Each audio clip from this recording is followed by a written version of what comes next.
Hello, my dear students. How are you all? I hope you all are fine and well at your home and take necessary precautions against COVID-19. In this science lecture, we are with chapter Force and Laws of Motion. In previous lectures, we have seen what is cause of motion, what is basic laws of motion, that is first law of motion, second law of motion and third law of motion. Who gave these laws of motion and few important derivation and very important and conceptual numericals of second law. In the last lecture, we have discussed about third law of motion. What is third law of motion? For every action, there is reaction, and that reaction will be equal in magnitude and opposite in direction.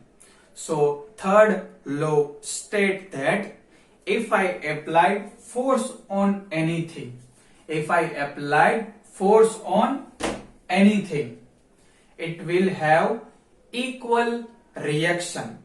Magnitude is equal. If I hit this ball with little force, it will apply little force on my hand.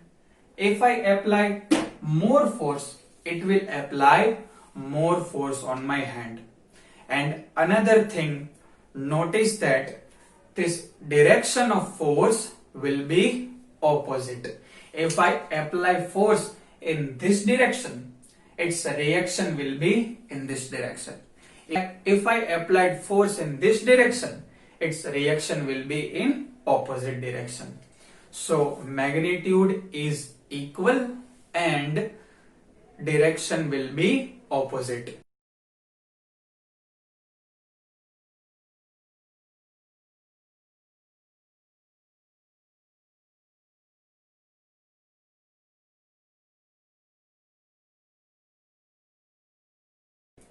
Let's see one very interesting and conceptual example of third law. If we take one balloon and one string, what we do, we will hang one string like this with hooks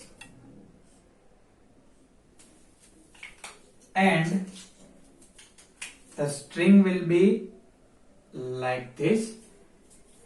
Take one balloon and inflate the balloon full, that is like this. I inflate the balloon and tied this balloon with string.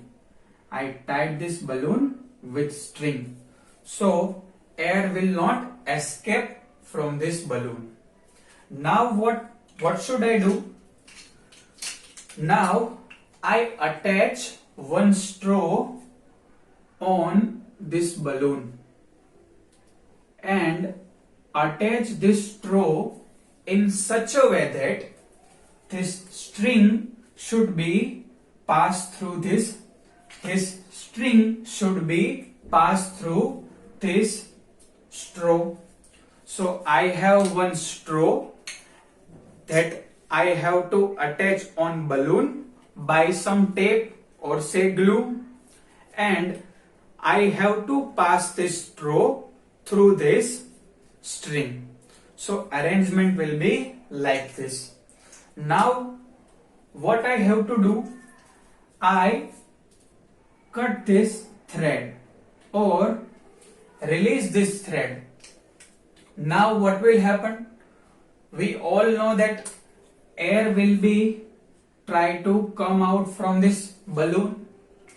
At that time, air applies force on balloon.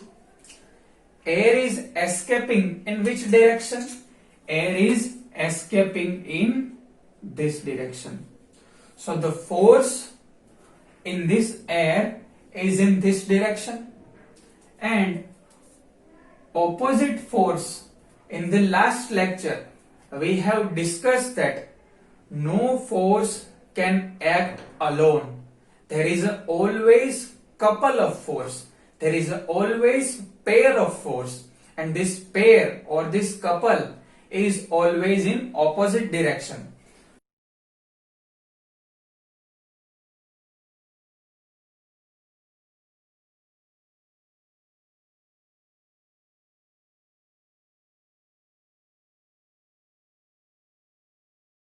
So if the one force in this direction, so obviously the other force will be in this direction, that will be equal in magnitude and opposite in direction.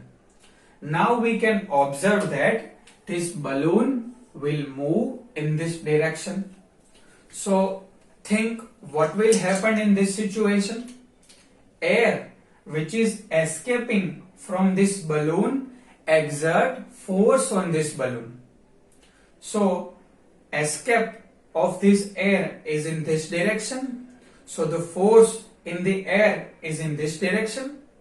So this air exert force on the balloon which is in different direction. So we can observe motion of balloon in this direction. All our rockets and missiles work in same principle, that is third law of motion. What is happened when we release missile or rocket? We have rocket propulsions, and when this propulsion get fired, there is a plenty of smoke came out from this rocket, and this smoke exert force in this direction, exert force in downward direction. So the opposite force that is act on this rocket, that will be in opposite direction. So when this propulsion fuel get fired, then lot of smoke came out with huge force and huge velocity. So the force acts in downward direction. At that time, opposite reactive force will be applied on rocket. So the rocket will move in opposite direction, that is in upward direction. So I hope now you understood what is the concept behind rocket flying.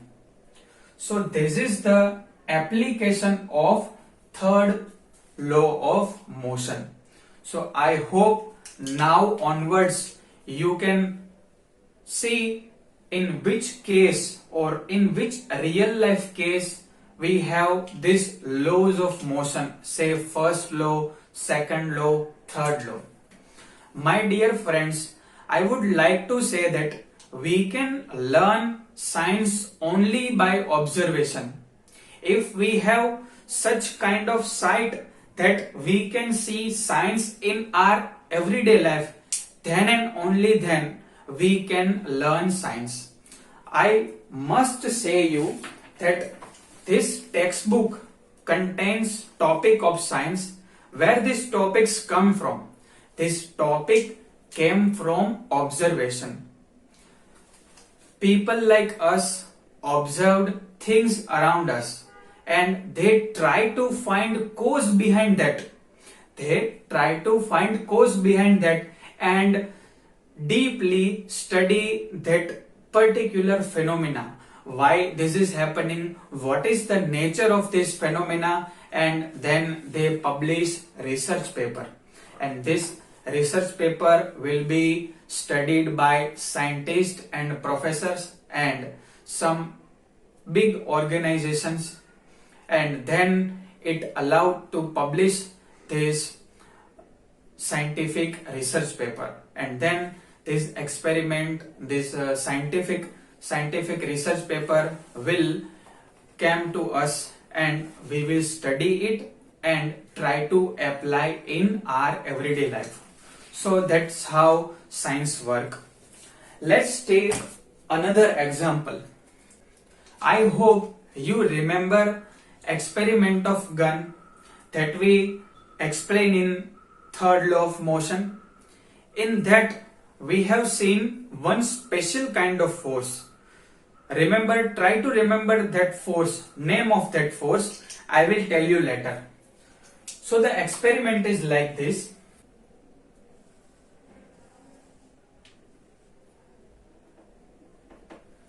Take a test tube like this.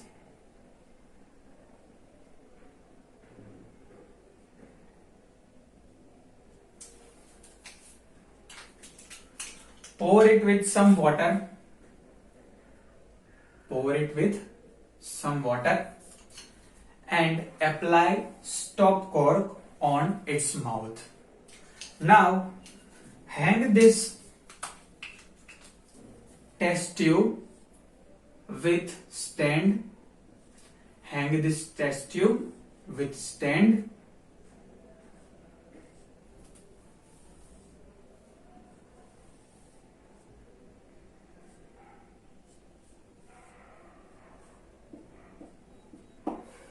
And apply heat on it.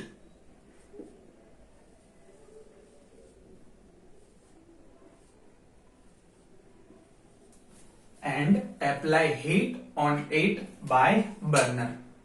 So what will happen?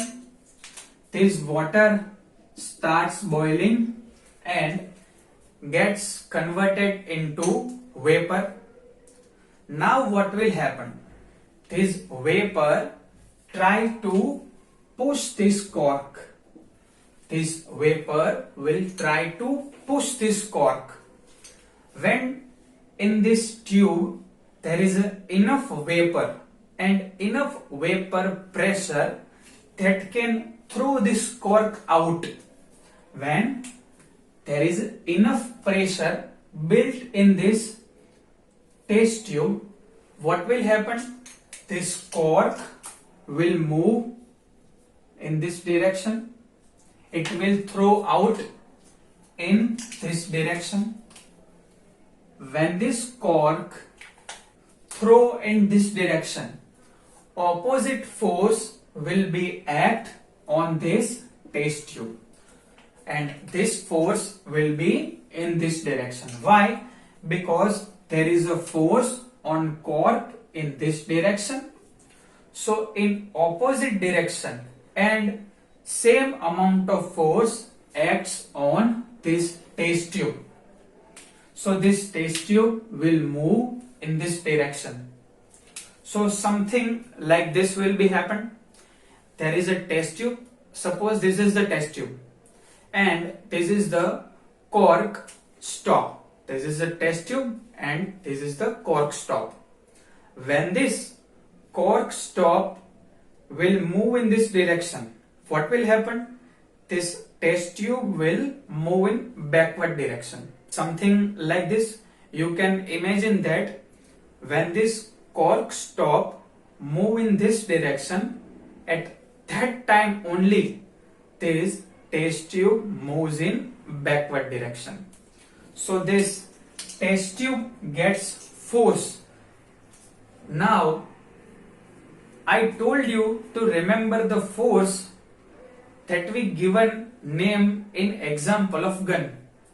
What was that force? That force was a recoil force. I hope you retain this name of force, that is recoil force. This recoil force will act on this test tube. So by this recoil force, this test tube will move in backward direction and this cork stop will move in forward direction. Now my friend, important concept. We know that mass of this cork will be less compared to mass of test tube, because it has water and this test tube is with good glass material that will not blast after heat it. So this test tube weight is larger than weight of cork. Force on cork and force on test tube are equal. Now if we consider acceleration, I hope you got the point. Force in test tube and force on cork are same. So I write MT AT is equal to MC is equal to MC AC. What is MT? MT is a mass of test tube. AT is the acceleration of test tube. MC is a mass of cork and AC is a acceleration of cork. Now we know that if mass of this test tube will be more, acceleration of this test tube will be low.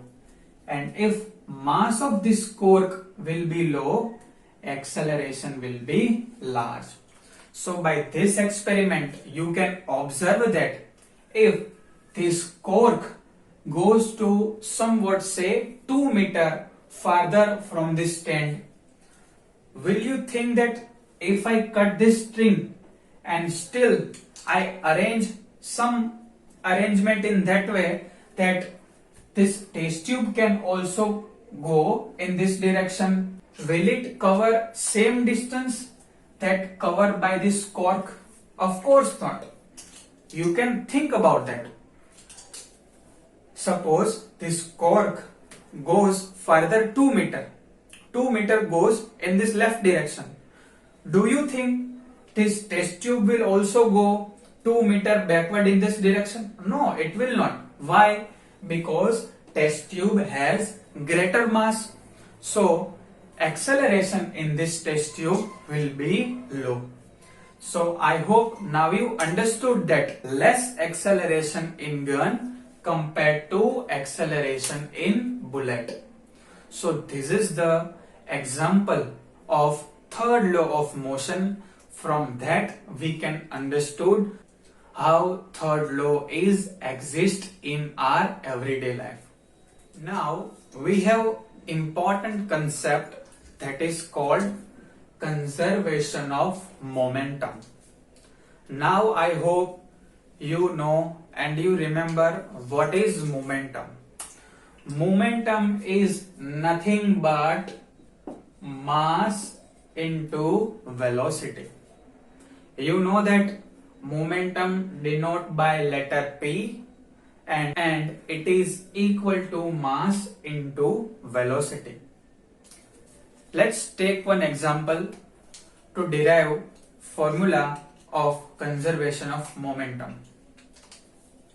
We have two balls, say A and B. We have two balls, that is ball A and ball B. Mass of ball A is MA and mass of ball B, that is MB. Initial velocity of ball A is UA and initial velocity of ball B, that is UB. And consider this UA is greater than UB. Why I took UA is greater than UB? Because I want to collide these masses or say these two balls. If velocity of ball A is more, what will happen? It will travel with more speed and collide with ball B. So at one moment this mass A and mass B will collide what will happen? Collision will happen between this mass A and B, or say ball A and B. At that time, ball A applies some force on ball B. Let's this force called FAB. That is force exerted by A on B. And by third law, we know that same force will be exerted by force BA.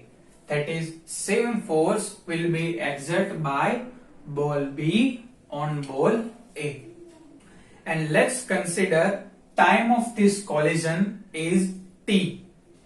After this collision, we know that there will be difference in velocity of these two balls.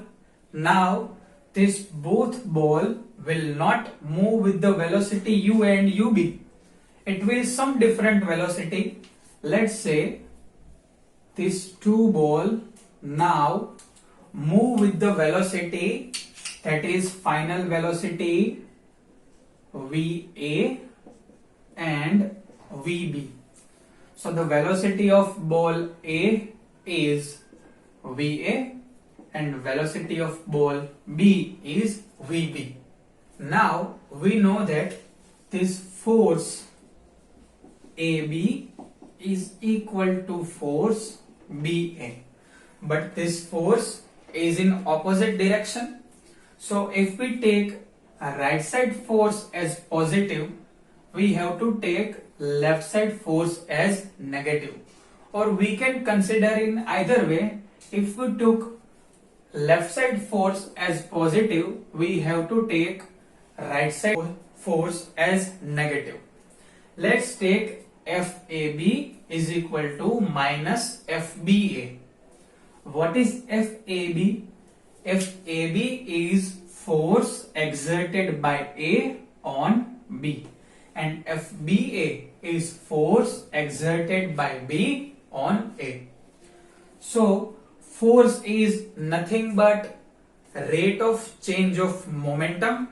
Force is equal to MA, and this M will remain same, and V acceleration is V minus U divide T. By this method, we can derive this formulation. Mass of ball A is Ma. Change in velocity, that is acceleration of ball A, that is final velocity minus initial velocity divide time t. And for ball B, that is minus mb vb minus ub divide t. For sake of simplicity, I write this portion here, that is ma va minus ua divide t. So this t get cancelled. Now I simplify this equation. Ma va minus ma ua is equal to minus mb vb plus mb ub. Here we have minus sign, so this minus sign will be changed to plus sign. Now I change this MA UA to this side and MB VB to this side. So MA VA. Now I take this MB VB to opposite side, that is plus MB VB is equal to, here we have MB UB, and I take this MA UA to opposite side. This is minus, so this will be plus MA UA. Now I change side of equation, that is I write MB UB here, this portion this side and this portion this side. So I can write MA UA plus mb ub is equal to ma va plus mb vb. So this is our relation for conservation of momentum. I can read this equation like this. For ideal collision, momentum of ball A and ball B, initial momentum of ball A and B will be equal to final momentum of ball A and ball B. This is initial momentum, this is final momentum, this is initial momentum, this is final momentum, and this is momenta for before collision, and this is momenta after collision. So for ball A and B, momenta before collision will be equal to momenta after collision. So we can say that momentum is conserved. What is meaning of conserved? Conserved means total magnitude is not changed. Total magnitude will not change. Suppose I have some value, consider 50 unit. So I will have this total also 50 unit. This may change between A and B. This 50 will be by 30 plus 20, or this 50 will be maybe by 25. So we have total momentum conserved. This conservation law, energy conservation, momentum conservation, charge conservation, are basic and fundamental laws of physics, and that is very important in science or say physics.